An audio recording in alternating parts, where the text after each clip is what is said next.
It's all in hand. There's a reason for it. Bruno, your colleague from Bolivia gave the most fantastic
Good morning, ladies and gentlemen, and may I say varmt välkommen to the Tuesday session, plenary session today.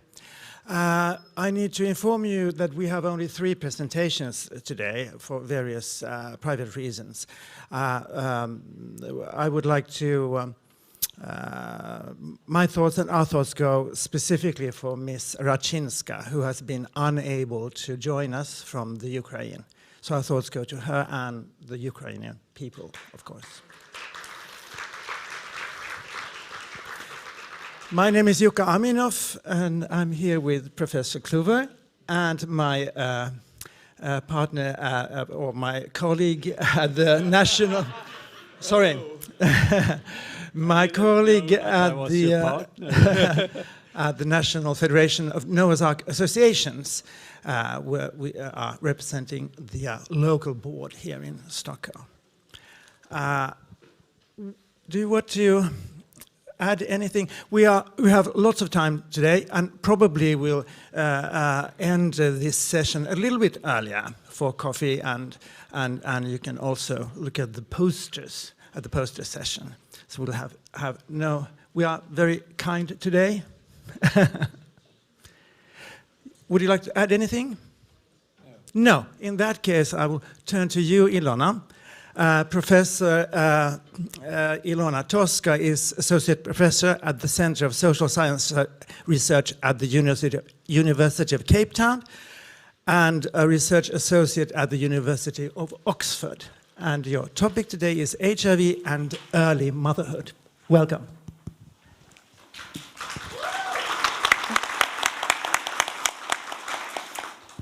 Thank you for being here up and early, everyone. I could barely sleep, so I'm very excited to be here. I hope this microphone can catch my voice. That was the most prestigious presentation I've had. I usually say I'm an accidental academic, but hopefully by the end of today, you'll see me more as an activist academic, which is what our team has started speaking and introducing ourselves as. I feel really honored that this topic got a spotlight today because it's been really growing, and it's actually due to the work of so many people in this room that if I somehow didn't put your name in the bottom of the slides, please don't worry, because I was thinking about everyone I saw yesterday, many of you after 4 years of time remotely, and how incredible it has been to have so many people make focus on HIV and early motherhood. And it's because it is such a complex issue that many of us come at it from different angles. A few disclaimers before I get through the slides. There's a lot of photos on the slides. They're all received with consent through our partnership with UNICEF. There's also some quotes with names. They're all pseudonyms. And there's a lot of presentations. There are a lot of slides on data from our team, particularly at the University of Cape Town and the University of Oxford, from our early career researchers. So I took the liberty of putting their photos, also with consent, on the slides. So just to celebrate all of the work that they've done. My presentation today will have 4 broad areas, some of them a bit shorter than others. So why is motherhood and HIV in adolescence an important topic? Well, for many of us, this is a no-brainer. They have shared risks and vulnerabilities. Both happen when two people, at least two, I like to say, are having unprotected sex. So it may not happen exactly at the same time, but they also are, these risks and vulnerabilities are both connected, but they also have shared consequences, sometimes multiplicative, sometimes cumulative. And I thought this is the closest I'll ever be to an iceberg physically, so the visual can really help, because many of us talk about the social and structural drivers of health, but they rarely come together in understanding how these really co-occur in adolescence. UNFPA has a brilliant, beautiful report. In fact, if you want to hear more about the stories of young mothers, please find the 2022 supplement, The Untold Stories of Young Motherhood. But the report never mentions HIV.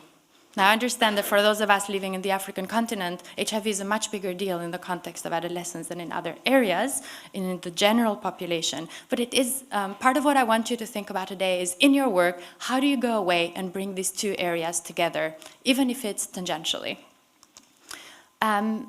We have strong data that they co-occur. Ali's analysis from 10 countries using DHS data on the left-hand side of the graph shows that there is co-occurrence of HIV and early motherhood in adolescence. This is data from 19,000, nearly 20,000 15 to 19-year-olds. And as you'll see, the HIV prevalence line for adolescent mothers is higher than that for those who are not living with HIV. And there's a lot of other studies, including an oral by Winnie, who I've never met. I'd love to meet you. We've been on many Skype calls together, about the fact that we talk a lot about HIV disclosure, but we also are disclosing and have to disclose motherhood.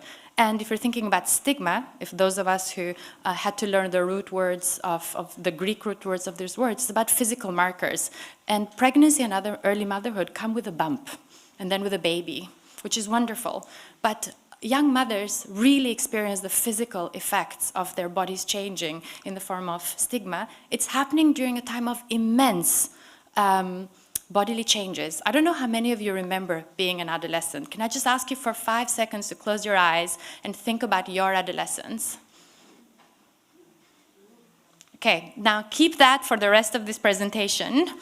There's a lot of change. You're not going to find the one person you're going to spend the rest of your life with. You probably are primarily thinking about, who hates you the most, who loves you the most, what happened to you yesterday, what happened on the walk to school, what are you going to eat. You're not thinking about pregnancy and motherhood.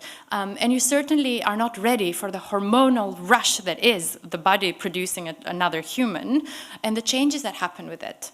On top of that, HIV, whether it's occurring during, before, or after, it's also a massive change on the body. It makes you more likely to get sick. It also makes you have to navigate a lot of these disclosures.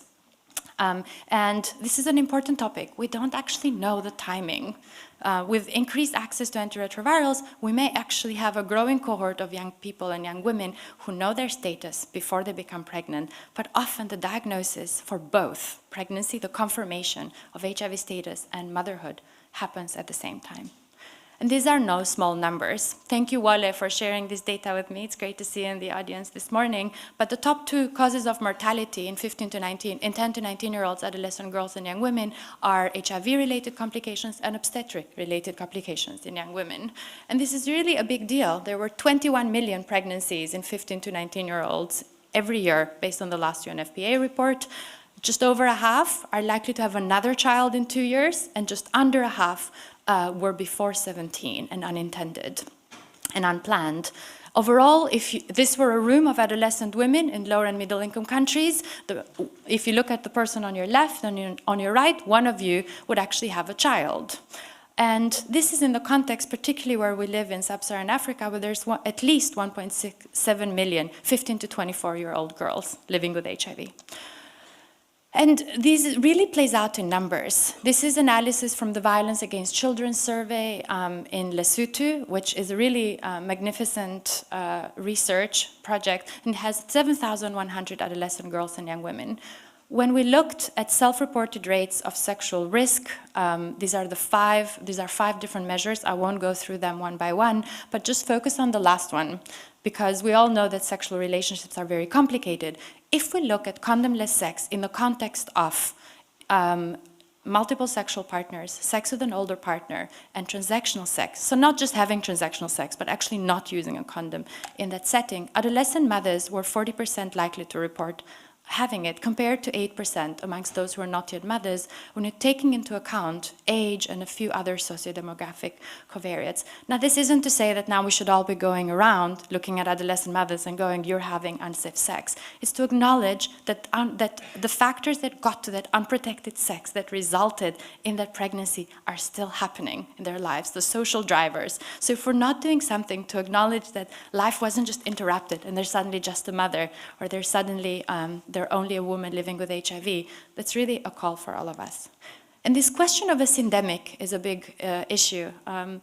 There's a lot of theories around syndemics, but practically it's about whether there's cumulative or interaction effects. So do things add on to each other and you have 2 bad things and 3 bad things, do you have 5 bad things? Or if you have 2 bad things and 3 bad things, the way that they lay over with each other, you have 10 bad things happening to you. So it has been one of our questions.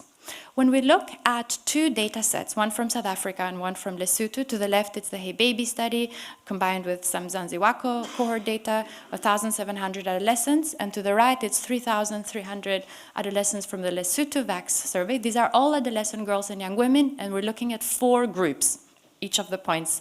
I won't quiz you on this data, so don't worry, but what you'll notice is that in both graphs the pattern is similar. The red line, which is adolescent girls and young women living with HIV, have higher rates of hormonal contraception use. Great news, but they're both very low. Adolescent mothers, great news, right? They're in the system, they had a child, we got them contraception, but they're extremely low rates. If you'll see, in South Africa, they're about 2/3, 50% for those living with HIV. In Lesotho, they're just around 1/3. But that's not really a syndemic effect. However, when we looked at our South African cohort in the Eastern Cape, this is analysis from Dr. Bolade Banugnu, who did some very fancy tests to test syndemic effect statistically. I can call him on WhatsApp if you have questions about that. He's in South Africa.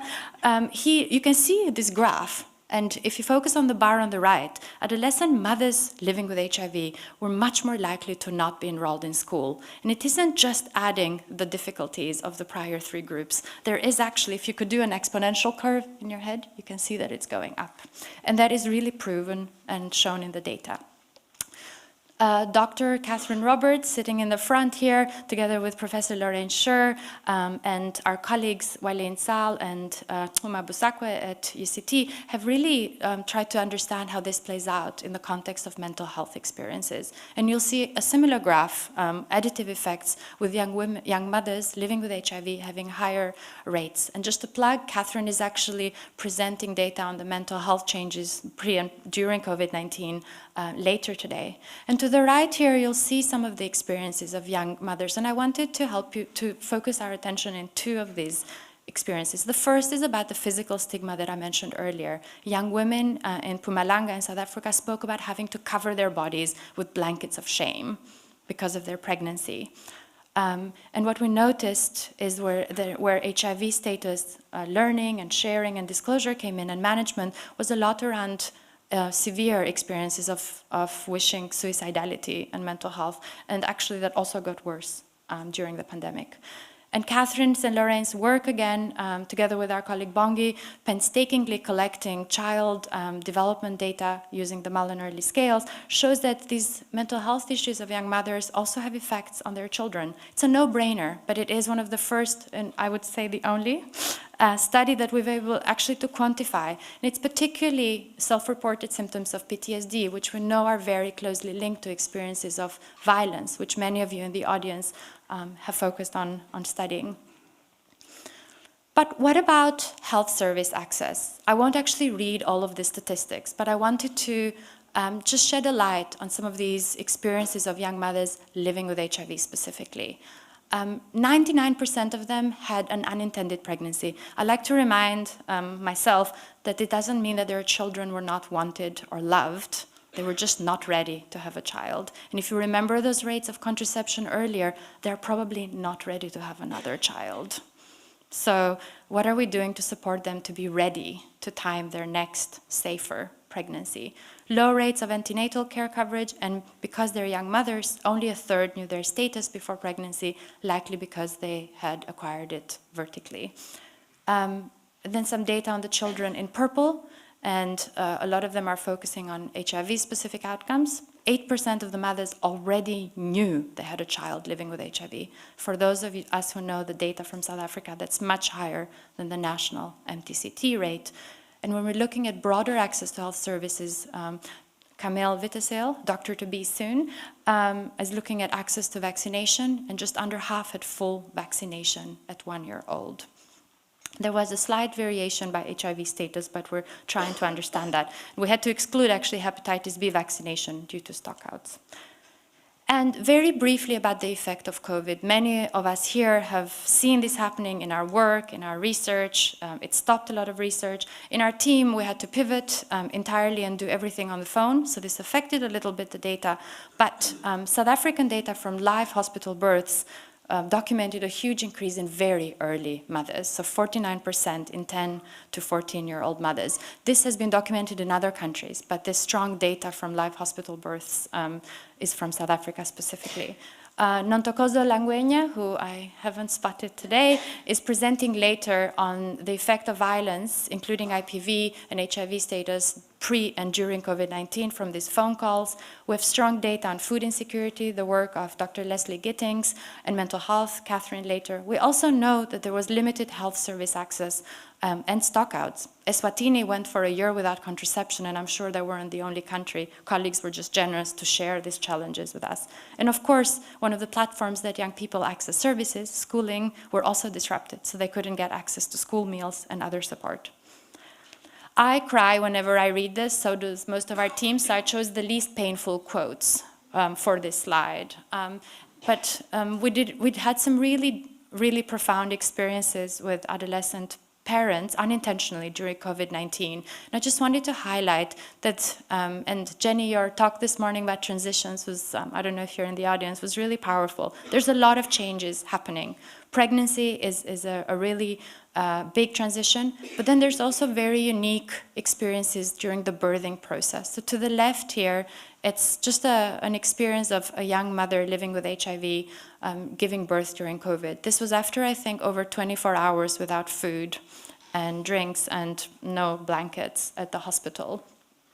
And it wasn't just the birth that was difficult, and we don't know exactly why it was hard. It could be COVID-19, it could be stigma, it could be power dynamics that we know exist in all access to healthcare facilities. She was alone the entire time. But this also really was difficult post-birth. There was a lot of judgment about how she was taking care of herself and her baby. And when she got an infection, not as bad as to cause, she's well now, but she was asked to just clean up better by the doctor.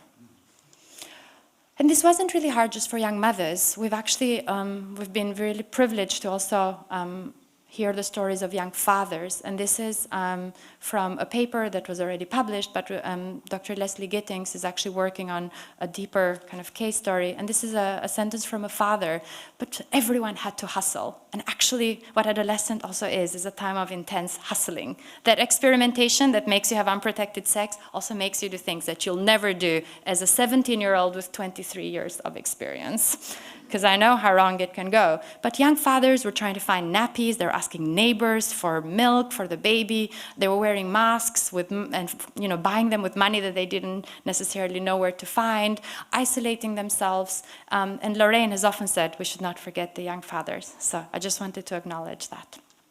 But finally, it's not all doom and gloom. Many of you sitting here are doing incredible work to support young mothers. And it really recognizes that young mothers are at the center of a constellation. I wrote a whole grant proposal about the mother-child dyads, and I thought I was being incredibly novel by saying I should include the caregiver in this. And this was before this work started, so I'd like to say I've learned a lot. But it's not just about the physical connections. During COVID-19, our young people were drawing into really strong faith and belief systems. that was really keeping them going as they were hustling. They had complicated yet wonderful relationships, sometimes with their caregivers, but then the fathers of their children who were not always their sexual and romantic partners. Because adolescence is a time of change. You may not want to be in a relationship with the person you had sex with at 16, and that is okay, I think. So what else can we do? Dr. William Rutgerd at the top over there and Lucie did some analysis and collaboration with the World Food Programme, and this is a brief that you can find about how we can implement some of this data that Dr. Mona Ibrahim, sitting in the audience, led. And what they found is that access to food security in the last week was associated with reductions in 5 of the 7 outcomes that were tested. I won't read them one at a time, but if you're sitting there going, yes, Elona, you need food, I agree. So when we're thinking about preventing or timing future pregnancies and our HIV response, let's remember that young people do wake up thinking about being hungry and not having food before they think about condoms or PrEP. Also a no-brainer, but it's really powerful to have the data. I don't know how many of you here have looked after a child for more than 6 hours, so not a fun auntie or uncle? No? Oh, lots of hands, good. I know many of you are just trying to escape from that responsibility. But childcare is critical, and we all know it's critical to us being here, it's critical to a lot of us doing the powerful work that we do, and it is critical for young mothers. So when they're hiding at home with their blankets of shame, it's really important to think about how we're supporting them to access childcare, because it's not just great for their education. You'll see at the top, it's really brilliant for their aspirations. It's also good for their child development on the top left, and it's also good for their ability to be a parent. And this is analysis by Dr. Janina Joachim and Lucie here. And a plug for some data on that is being presented later by our colleague Janke.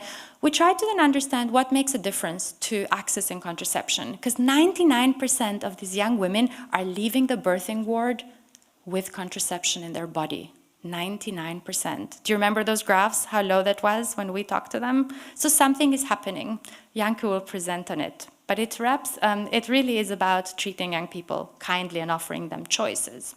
So we're extremely lucky. We're not just doing research, we're also trying to implement it. Like many of you in the room, we have a strong collaboration with the Department of Basic Education in South Africa, which has an incredible visionary policy to support young mothers to return to school, to support their school progression, and to prevent HIV and future pregnancies. And there are 4 components that were really linked to reaching these 3 goals. It's keeping young mothers in school as long as possible and safe during pregnancy, access to childcare, having confident young mothers, and youth-friendly services. And youth-friendly services made a difference also for HIV-related outcomes. This was not, when we asked young people to draw dream clinics in South Africa, some of them drew Beyonce waiting for them at the door, or a fridge with cool drinks. I would also like those when I go see the doctor. But actually, when we tested quantitatively what made the biggest difference, it was 2 factors. Being able to go to the facility safely and affordably, and not feeling shouted at. Now, all of my work in HIV and adolescence started because a pediatric head at a facility in the Eastern Cape said, there's these young mothers coming in and just passing HIV on to their children. When I heard it, I felt very told off because I was working with adolescents living with HIV. So I went back to our sample and we could only find 13 of them. So we thought, where are the mothers living with HIV? And many of them are really struggling and not actually staying in care after giving birth. But as you can see here, these are already women who have children.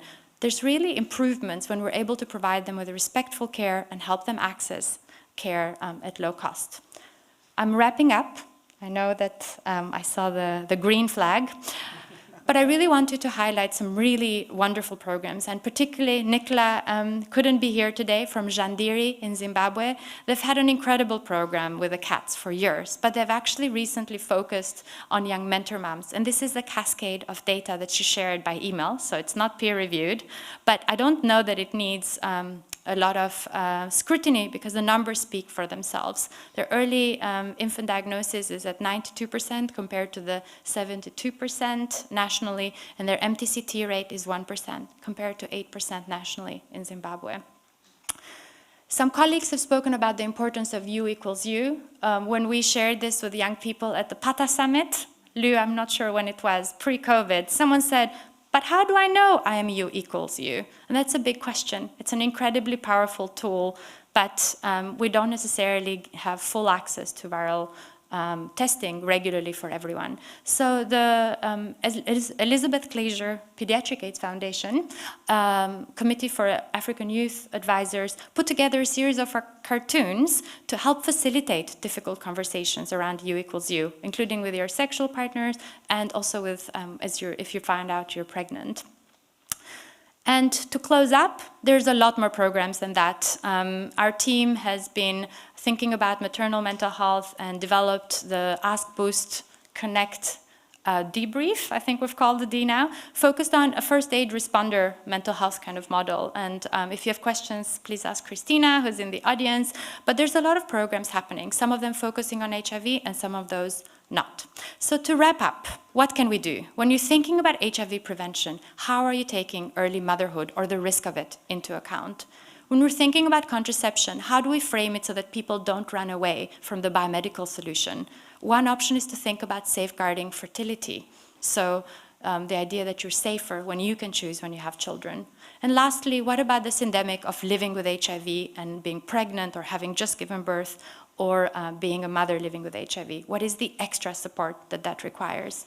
And lastly, everyone who we see in our care, clinical, etc., they're really complex humans, but young people are extra complex and they're wonderful. So this is the end. When they have children, they love them and they're fun, and when they're silly and break their glasses, they also giggle and have fun. So these are two quotes, one at the top from an adolescent father or a young father, and at the bottom, one about the dreams of a young mother in South Africa. Thank you for listening and for the extra time. I'd like to thank everyone.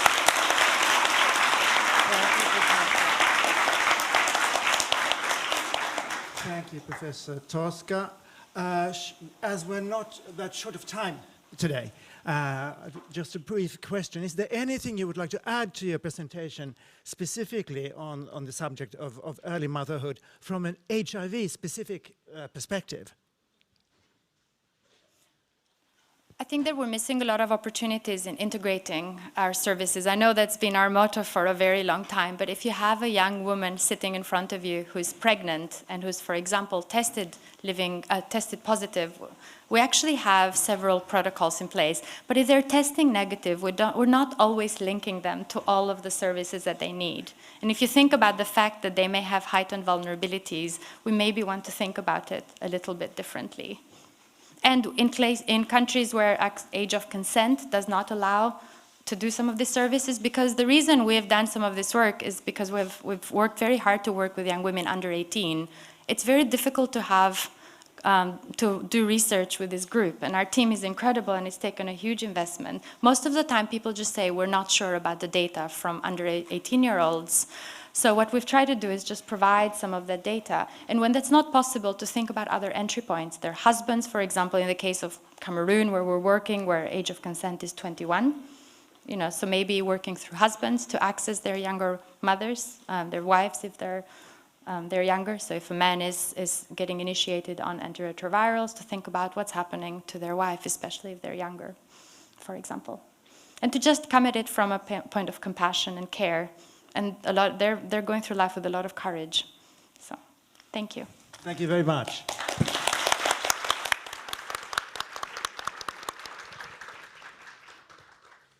Thank you. I am delighted to introduce our next plenary speaker. I first met Alastair about 10 years ago in South Africa when he was a young hotshot. And now he is a well-established and very senior hotshot. He's the research director of the Centre for Community-Based Research at the Human Sciences Research Council and also an honorary associate professor in clinical medicine at Wits University. He's going to be talking today about digital technologies, and Alastair really is a world leader in this field, so it's very exciting to have him here.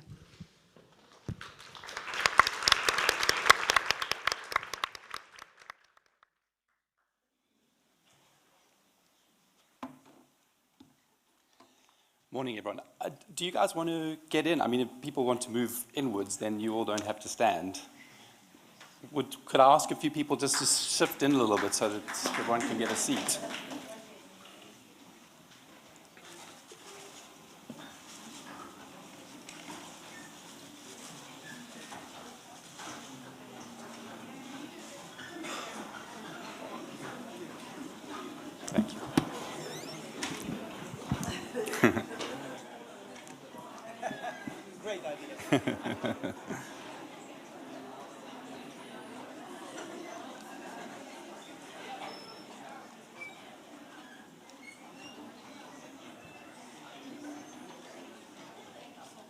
Pleasure.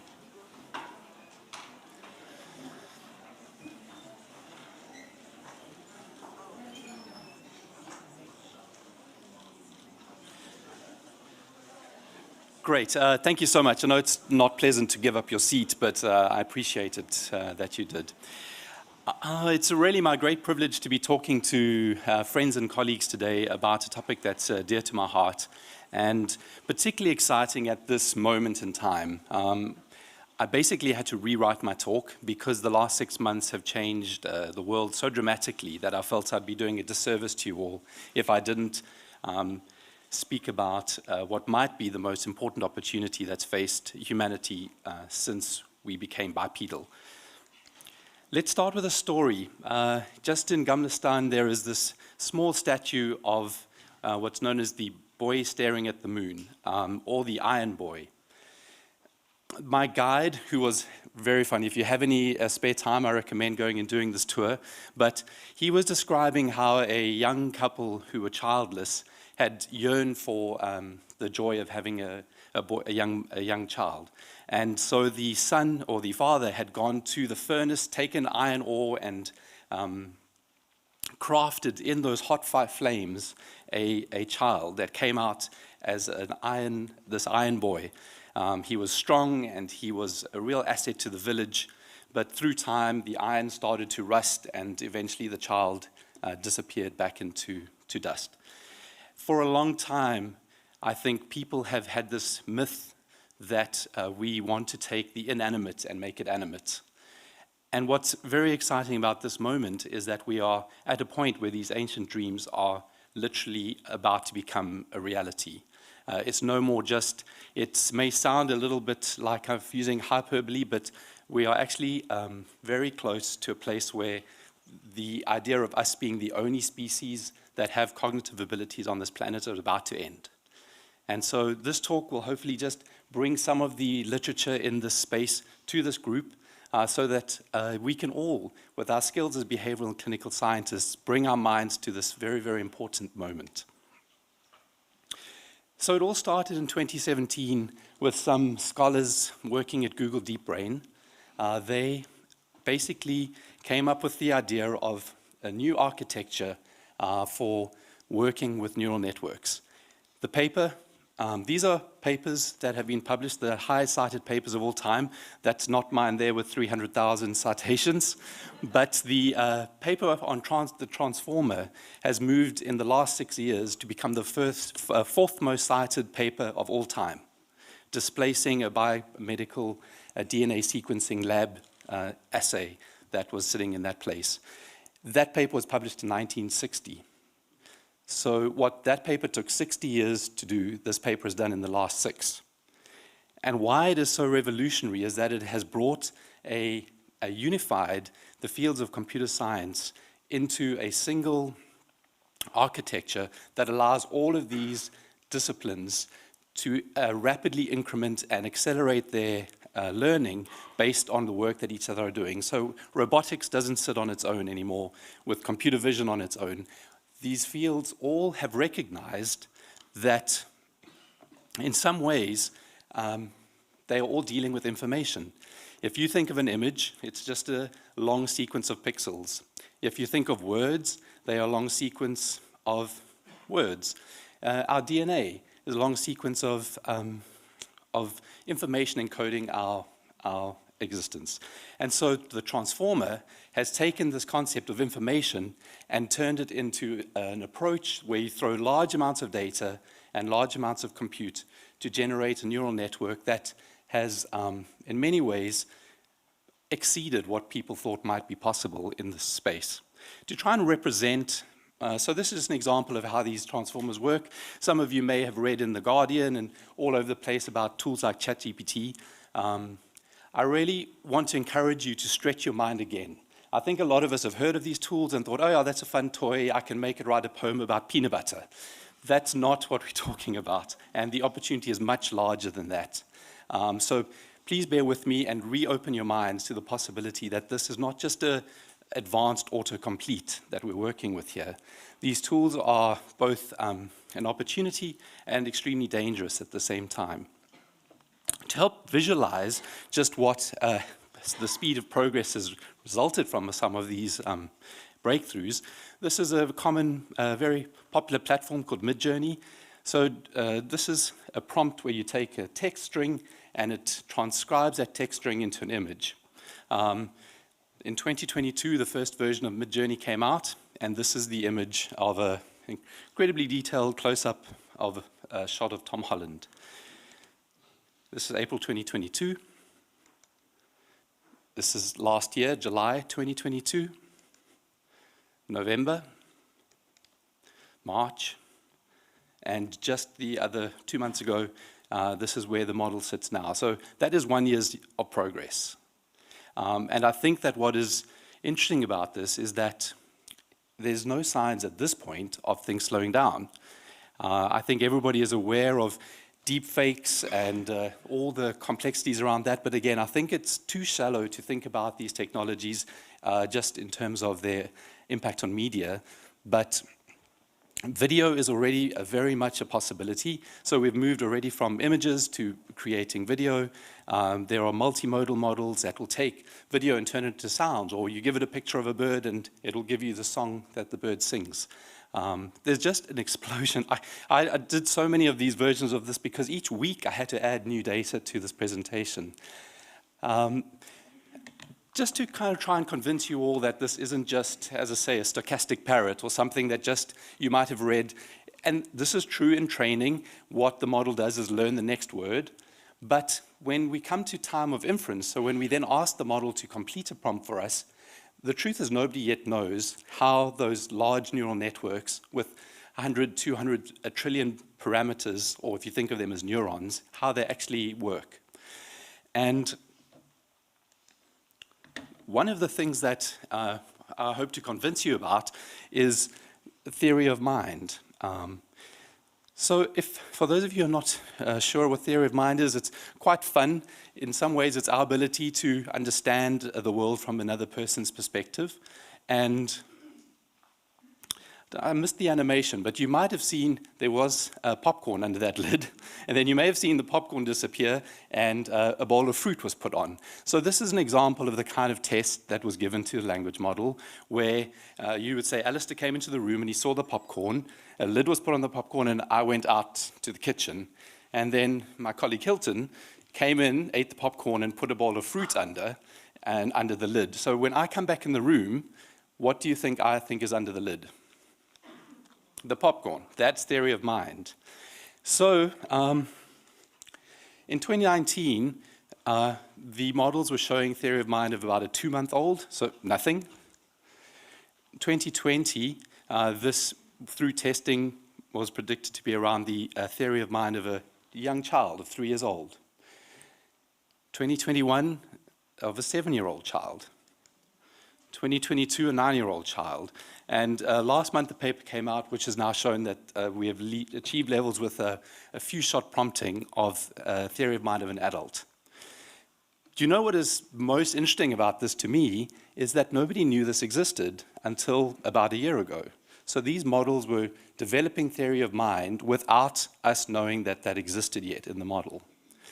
And so I think that that is really interesting, this field of emergence. And that is that as you add more neurons, more parameters to these models, they start to exhibit features that were not programmed into them and that we don't yet know and fully understand how it works. You see arithmetic models beginning to add and subtract and multiply, question answering, translation, all emerge without them being specifically programmed into the original code and into the original training set. It's quite a profound moment if you think about it. We don't know why this is happening. And if you think of, in the media, again, there's a lot of talk about slowing down, 6-month ban, talking at Congress. Part of the reason is these emergent properties, where we don't yet know what all models can do. And once connected to the internet, there's some basic rules that people put in place. If people have thought long and hard about this before it arrived, one of the keys was don't put it on the internet. Well, of course we have.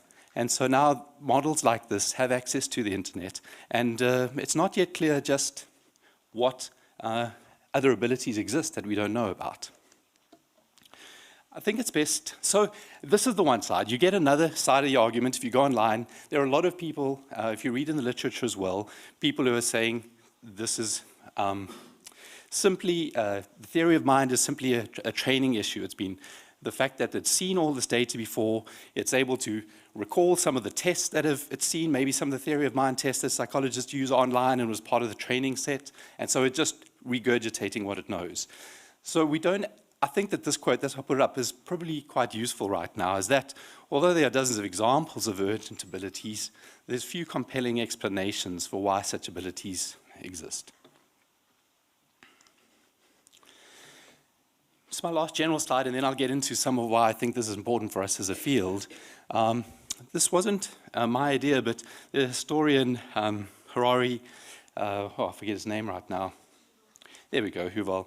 I think really much more succinctly than I could described how we have come to the point of the end of human history, and that we are entering a period now simply of history.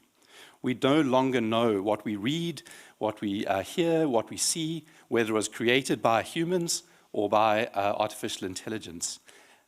In fact, you don't even know whether this talk I'm giving was written by me or by AI. Yes, it was not written by me. The other part that's interesting is that our culture, from our banks to our synagogues and temples, are all controlled by language. And by training machines in language, we've handed over the key to our culture and our society to machines. And this has kind of got profound implications in that up until now, we've been responsible for creating our identities, our behaviors, our thinking about the world.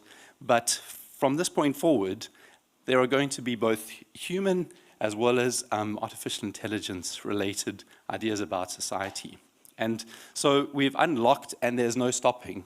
And so I think that's why I wanted to speak a little bit with you all about what we can do as a collective to try and harness this opportunity and not just ignore it.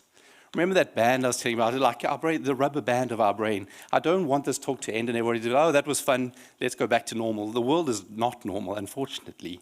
And so although we may focus very heavily on our worlds and on this field that we focus on, I think it's important that you just recognize what's happening alongside us at the moment. So how does this impact the future of our work as behavioral scientists in the world of HIV? I think one of the key, so this is probably the key takeaway I want to leave with you. It's very important, and that is that up until now, the way that technology has functioned is to optimize for attention. What all the big companies have done is to try and get eyeballs onto their app, whether that's Instagram or Facebook or TikTok. Everything is about optimizing for attention, getting you to spend time looking. That era is done and has been replaced with an era where we will be optimizing for intimacy. That is, the time is just about upon us where, rather than attention, these companies and models are going to be looking to form bonds with us. It will know your exact likes, your dislikes, the things that you aspire towards. One of the biggest growing websites online at the moment is something called Character AI. I don't know if any of you have played with it.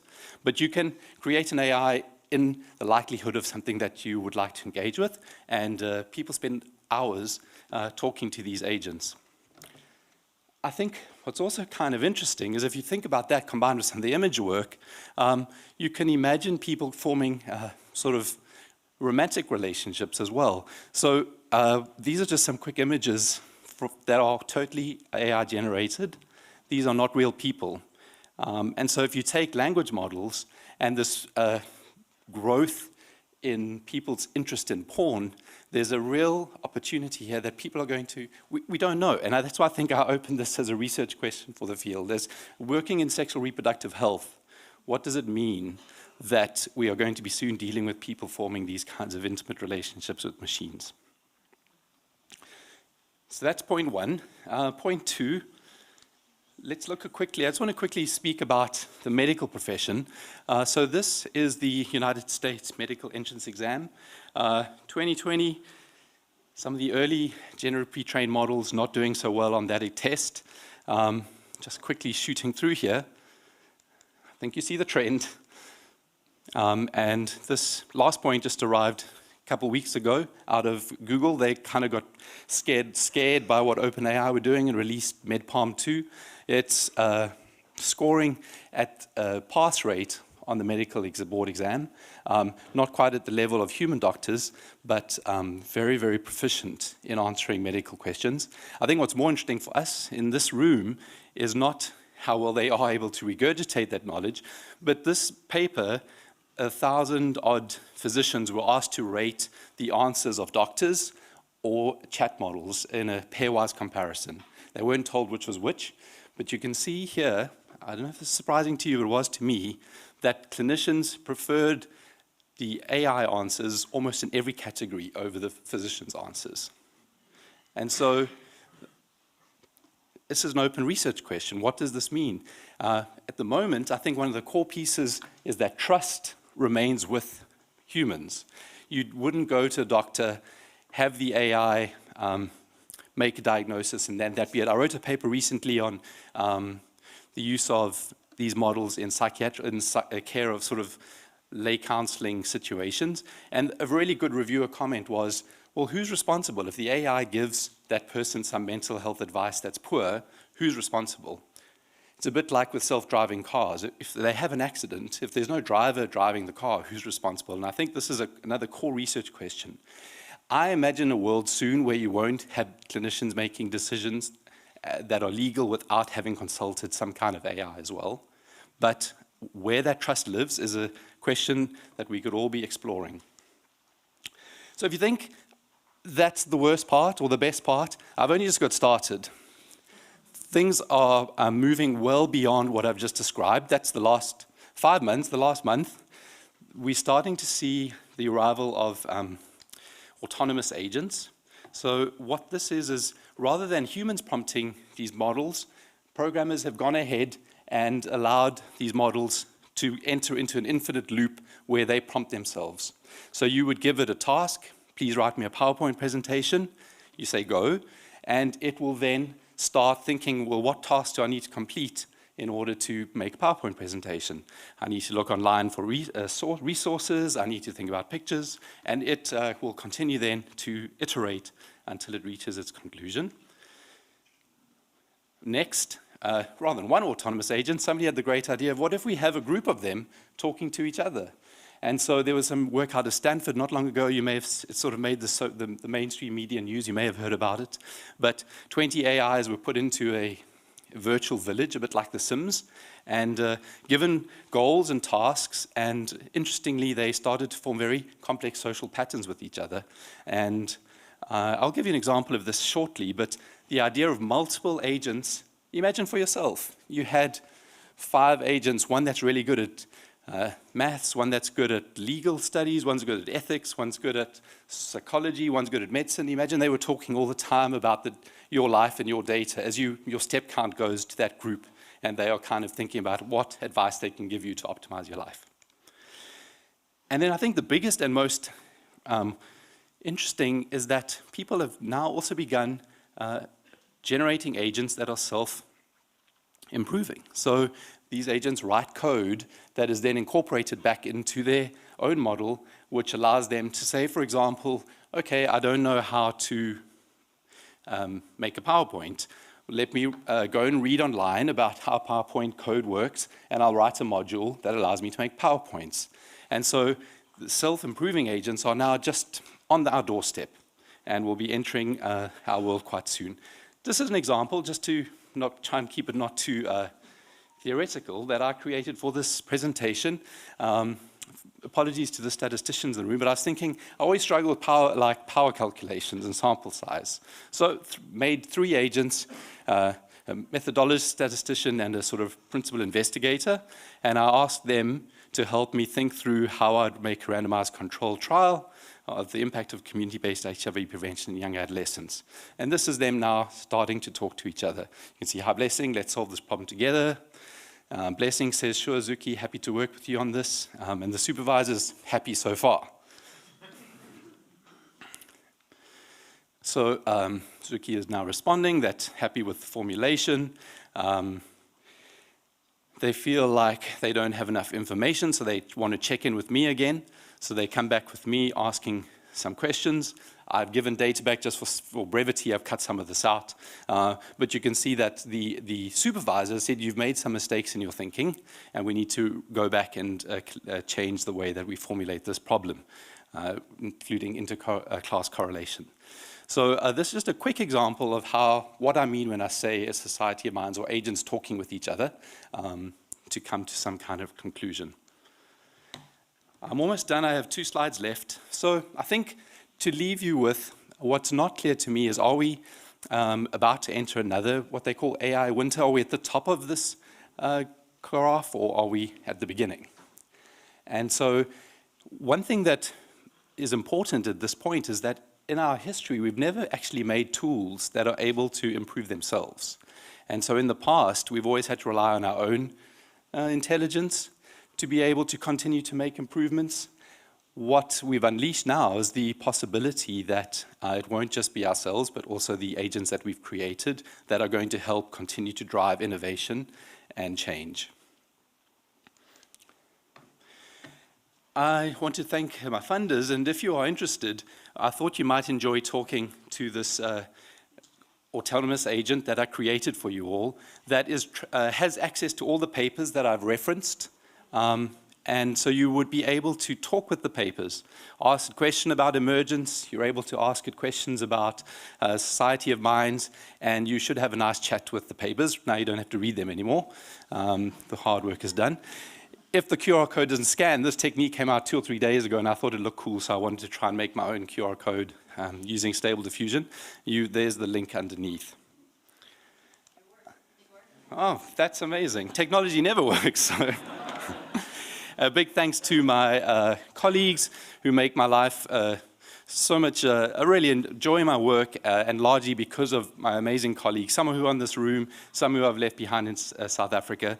But I hope that you've enjoyed this talk, and I hope that this doesn't leave your minds, and that you please continue to consider this topic and think about how we could work as a group to make sure that particularly these relationships that start being formed with machines is understood in an ethical way. What are the consequences of doing what's coming? And let's not leave it to Google and OpenAI and Microsoft just to put all this stuff on us without the correct thinking.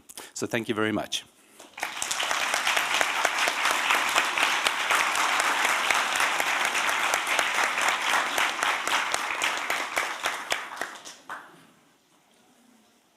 We have time for one question.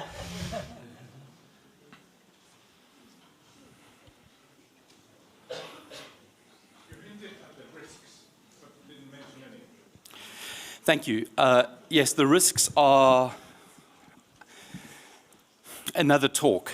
And so I thought I would keep on the more opportunity. But clearly, as you will all know from the media, the risks are probably not the sci-fi risks that we see. It's not about Terminator. But for me, I think it's more the possible risk is about the corrosion of our society into something that's no longer defined just by where humanity wants to take culture. There are risks also, obviously, in elections. I think the next American elections are going to be particular. It may no longer be possible to hold elections because of the disinformation that's possible. You can imagine on the social media platforms that you exist, one of these agents are trained on your demographics and kind of a profile of the things you like and starts to talk to you in a way that is exactly what you want to hear. And so I think that's a danger.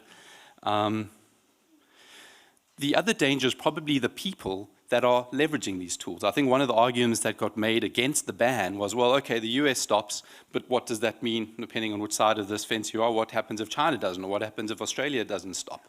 And so bad actors are already working on these technologies, I am 100% sure. The risk is, I think, more about how we as humans use this new tool versus necessarily the tool on its own going rogue.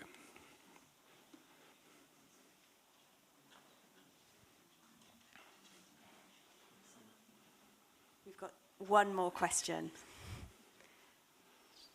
Shall we take?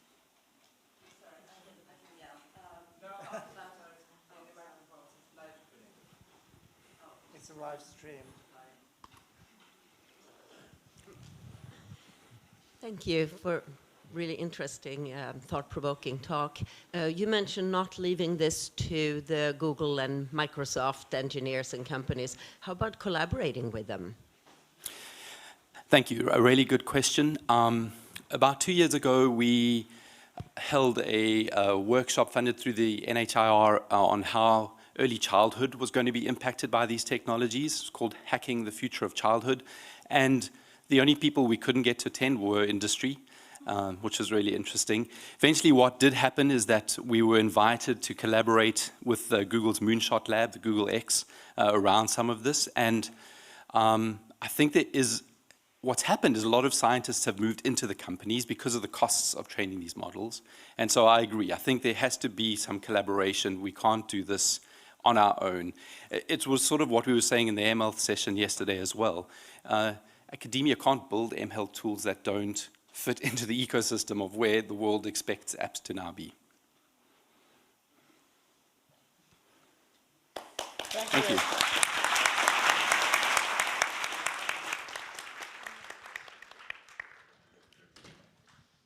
So, do you hear me? Good.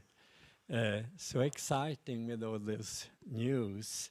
And now we have the last speaker, and it's Rosemary Delabre from New Jersey, living in Paris.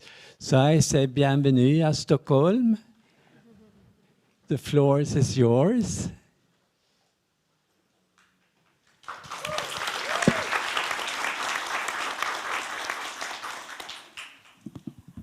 Hello, everyone. So I would first like to start by thanking the organizers for inviting me to speak today about community-based PrEP research among women. So I'm going to start by what we know. We know that specific groups of women are disproportionately affected by HIV, and this is largely driven by gender inequalities, socioeconomic inequalities, and stigma and discrimination, which also affects their access to prevention and treatment services. So we also know that oral pre-exposure prophylaxis, or PrEP, is effective when it is taken as prescribed. Early oral PrEP studies among women showed lower protection. However, this was largely attributed to poor adherence. However, a recent pool analysis based on real-world data presented at this year's CROI showed that the effectiveness of FTDF for PrEP among cisgender women was comparable to that among cisgender MSM when adherence was high. However, this analysis also showed that overall adherence decreased over time. Adherence issues were also found in a PrEP study conducted among transgender women in Brazil. However, we note in this study that despite poor adherence, retention was high at 48 weeks, up to 85%. And this was largely attributed to the fact that transgender women were implicated in the development and implementation of the study, as well as the fact that the project provided gender-affirming care. Oops. Oh, sorry. So while we must acknowledge that there are issues regarding adherence in the research on PrEP among women, what I want you to think about today is thinking beyond these issues of adherence and thinking, is there something else that we're missing regarding implementation of PrEP among women? So this map shows the cumulative PrEP initiations by country, stated from May. And while PrEP initiations have been increasing over the years, we have an issue of visibility in terms of real-world data among PrEP among women. Based on the data that we have, we can see, for example, that in the United States, PrEP coverage among women is lower than among men. And then in France, women make up only 4% of PrEP users compared to 96% among men. In data that's available in South Africa, we see that among over 2,000 PrEP initiations between 2016 and 2020, only 1,258 were still actively in the court. So active female sex workers were still actively on PrEP in 2020. So we know that women are exposed to PrEP, and we know that PrEP works, but uptake is low. So let's consider interest. Earlier studies of PrEP, oral PrEP, showed low awareness and knowledge of PrEP among women. But once women learned of the PrEP, they expressed interest. And this is particularly true for women who have experienced intimate partner violence, violence from clients, and also women who have PrEP, HIV exposures, such as women who share injection drug equipment. And we also see that women who feel at risk are also interested in PrEP. So basically, we can see that women who have exposures to HIV and who feel exposed are interested in PrEP. So again, what explains this lack of uptake and adherence? And to answer this question, I think it's important to take a broader view, much as we do when we consider exposure to HIV. When we think about barriers to PrEP uptake, we need to take into account the multiple levels that impact the health of the individual and influence their access to uptake of prevention tools. And although this is not in any way exhaustive, we can see that the various barriers that have been documented in the research show that uptake and retention, there are various barriers that affect uptake and retention amongst women. And consequently, it's important to implement actions that address these multiple barriers. So now I'm going to present 3 community-based projects that aim to implement innovative actions to overcome specific barriers to PrEP among women.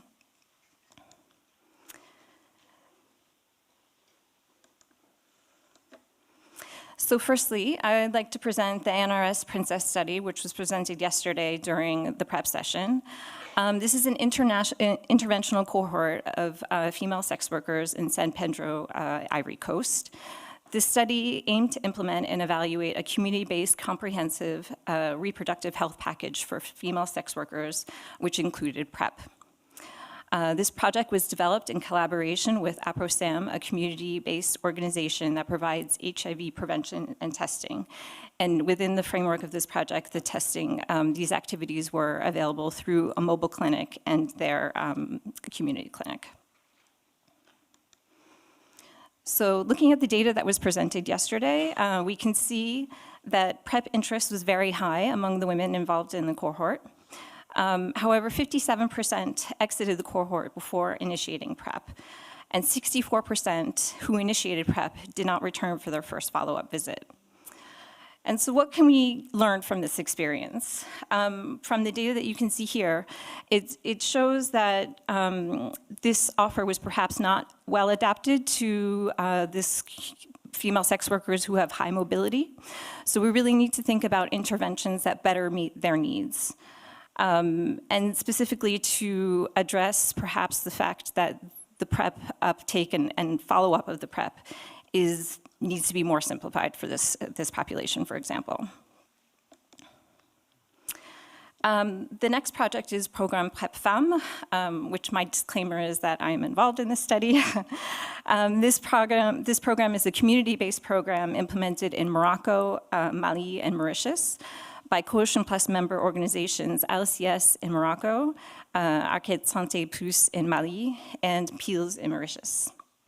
This program aimed to develop and implement a sustainable, tailor-made strategy using the community-based approach for deploying PrEP by integrating it into a range of combination prevention tools provided by the participating community-based organizations. This study is focused on female sex workers in Morocco and Mali, and transgender women and partners of people who inject drugs in Mauritius. So it's important to take into consideration the context of PrEP at the start of this program. So in Mali, PrEP was available to MSM through the Co-MSM PrEP project, but it was not available to any other key populations. In Mauritius, PrEP was available in structures in the Ministry of Health since 2018. However, there was really no communication on PrEP, and only 1% of PrEP users were women. And in Morocco, following a demonstration project, PrEP was provided through community-based services at the LCS. However, they noted that retention was low among sex workers. Oops. So the strength of the PrEP-FEM program is built on the three main pillars that you can see here, as well as the community-based approach. So regarding research, we produce scientific data within each of the three countries, which is used to develop a PrEP deployment strategy that is adapted to the target populations and to the country context. This research data also feeds into the advocacy plan to help create an environment a political and health environment that's more favorable to PrEP uptake. Oops. And finally, based on the research and the advocacy efforts, an intervention to create or reinforce the existing PrEP-based, community-based program is put into place at each of the three participating community-based organizations. And within the framework of this project, 4 community advisory committees were developed and follow the program throughout the duration.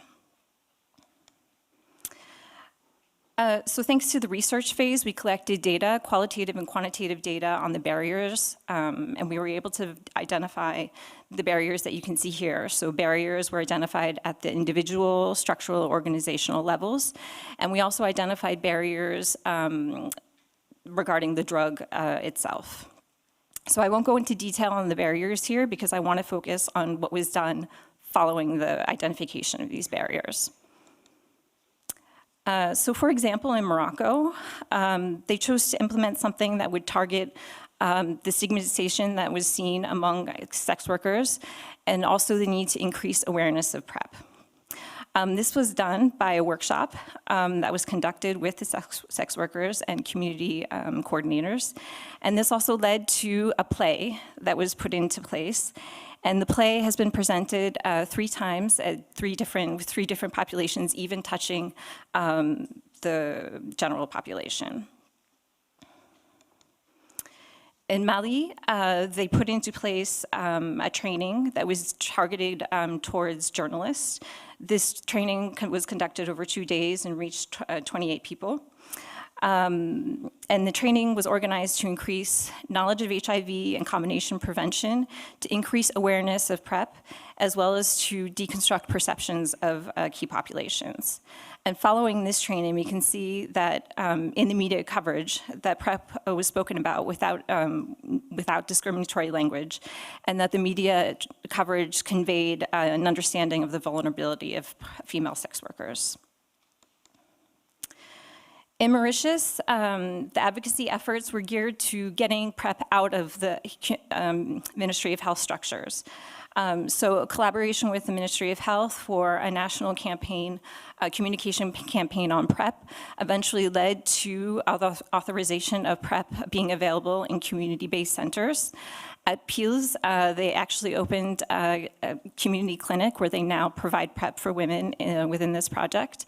And recently in March in 2023 of this year, they've now implemented a mobile service for PrEP, which is geared towards certain populations, specifically transgender women who reported very important barriers to accessing medical services due to stigma and discrimination. So we are now in the last phase of this project. The community-based organizations are now implementing PrEP, and we're looking forward to the data, which hopefully will be available by the end of the year.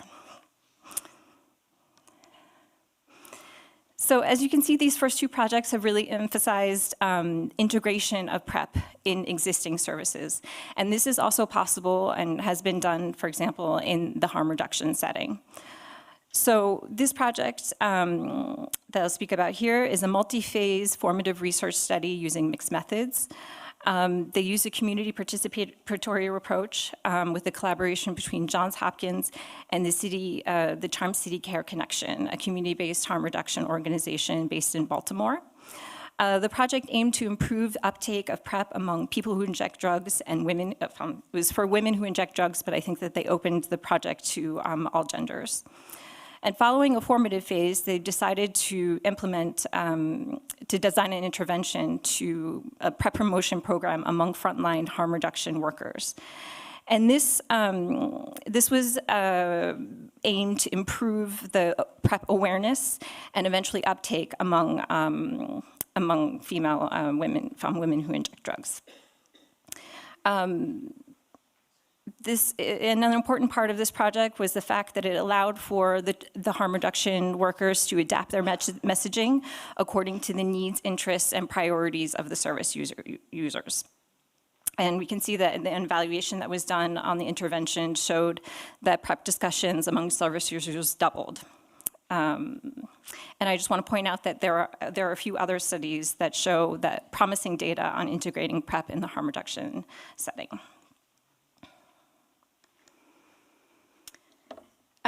So where do we move on from here? First and foremost, we need to implement multi-level actions to create environments that are favorable for the implementation uptake of PrEP and other prevention tools. This includes decriminalization of drug use, sex work, and addressing stigma around PrEP use.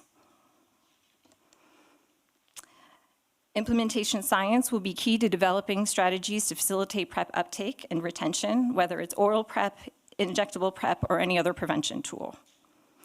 We should also be moving towards integration of PrEP into existing services where women are already present, feel comfortable, and not stigmatized. And we also need the adaptation of PrEP services to meet specific needs of women and explore ways of simplifying the access and medical follow-up of PrEP. Health professionals have a role, and they should be specifically targeted to both increase the awareness and knowledge of PrEP, as well as to improve their capacity to discuss with women who may identify with one or multiple stigmatized identities about their needs. And moving forward, community engagement is essential. Peer workers have continuously shown their ability to improve access to prevention and treatment for key populations. And peer workers can play a key role, for example, in PrEP programs in the first 3 months when we see that risk of poor adherence or loss to follow-up is quite high. And community engagement can also be important in the developing of PrEP messaging and services that better meet the needs of women. And I want to say, because I have to say it, we're talking about a diverse group of women with diverse needs, and we have to acknowledge that there are periods of sexuality, sex and inactivity, or sexual inactivity or activity, and that we have working with different contexts. So engagement in a prevention pathway, which does or does not include PrEP, provides an opportunity to provide a full range of prevention services or tools. And finally, just a word to not forget about other groups that are also less represented in the research. Research and development efforts should also be expanded. And I would just like to end by thanking my colleagues for the PrEP Femme project, as well as other people who have contributed to this presentation. And if you're interested in more in learning about the PrEP project, my colleague Amel will be presenting the presentations today, and there was a poster also regarding the data on Mauritius. So thank you.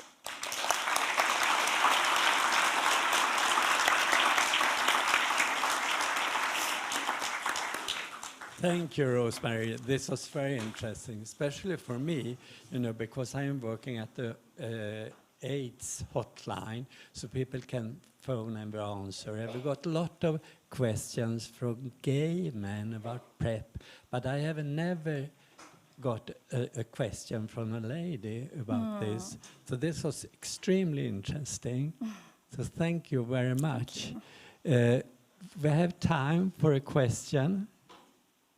Do we have a, yes, Lorraine?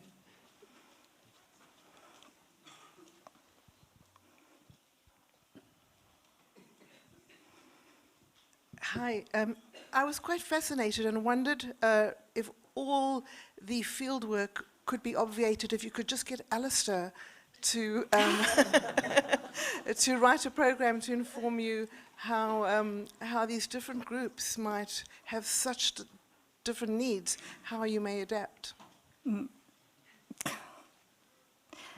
Is that a question or a comment?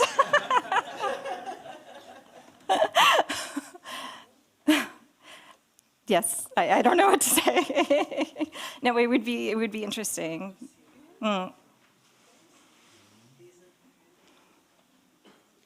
Oh, over there we have a hand up.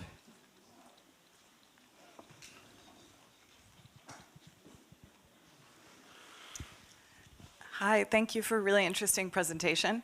I was just wondering, I know we didn't go through the barriers, but it seemed like quite a few of the barriers that were mentioned were very specific to the pill taking, like the daily pill taking.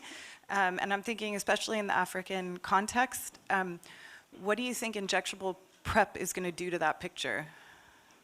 If that question makes sense, if you know what I mean. Yeah, no, yes, it does make sense. And it's something that we're thinking about. I think a lot of people are thinking about it. Personally, I think that it is promising, but we also have to consider, in my talk I talk about, I didn't say it, but kind of a demedicalization of PrEP. And if we're looking at injectable PrEP, I don't think that we're in that direction, because at least for the CAB LA, you would still have to have someone come in every 2 months to get an injection. And I think we have to see, for example, for the female sex workers that we saw in Ivory Coast, if that would fit into their needs. So I think it's to be explored. We'll see. Okay, thank you so much.